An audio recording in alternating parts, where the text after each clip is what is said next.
no? Pinost ko rin ko sa aking vlog. Sana po ay may mga taong tawagan kayo o mag-send sa inyo. Mga po, mayroon ako kung isang nag-send sa akin.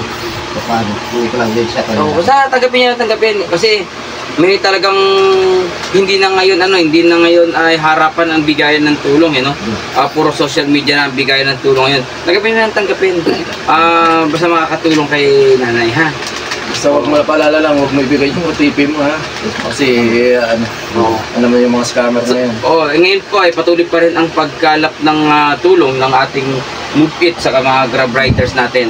So, hindi naman nagtatapos dyan, patuloy pa rin silang kumakalap ng pinansyal na tulong para sa inyo. Talagang mabait lang si Press Bobby. Talagang siya nagpursige na sabihan lahat ng mga kasama niya ng mga Grab, mga Move It na tulungan natin si Nanay Risa. So kaya andito po sila mga Grab sa mga Move It. Maraming salamat po sa inyo. Tulong, pero malaking bagay dito po sa akin. So andito po yung isa, no? Sir Press Taray, ito naman po yung iba't ibang grupo. Yan po si President Jericho Taray ng Mike Delta Force, pero siya po yung tumatayong presidente ng iba't ibang samahan ng NGO sa Muntinlupa. So may kaunti po silang nakalap na tulong, pinansyal. Sabi ko nga po ay maliliit na tulong, pero pag pinasama natin kahit paano lalaki po. So ito hindi po rin po nagtatapos dito kasi patuloy pa rin po kaming kumakausap sa mga ibang leader namin na magbigay ng tulong kasi talagang trabaho ng mga force multiplier ay hindi lang po talaga tumulong sa komunidad, tumulong sa mga may sakit, tumulong sa nangangailangan at iba pa. So, pagpasensyahan nyo na ibibigay na yung Sir Taray.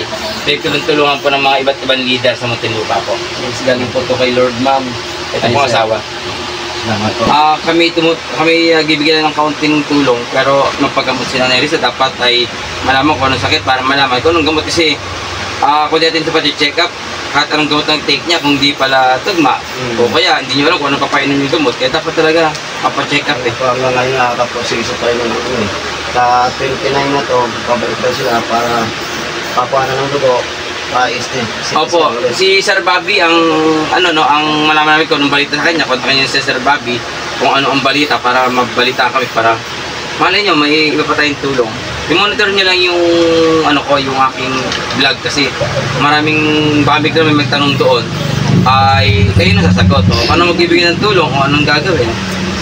Di kayo nang bahala sumagot. No?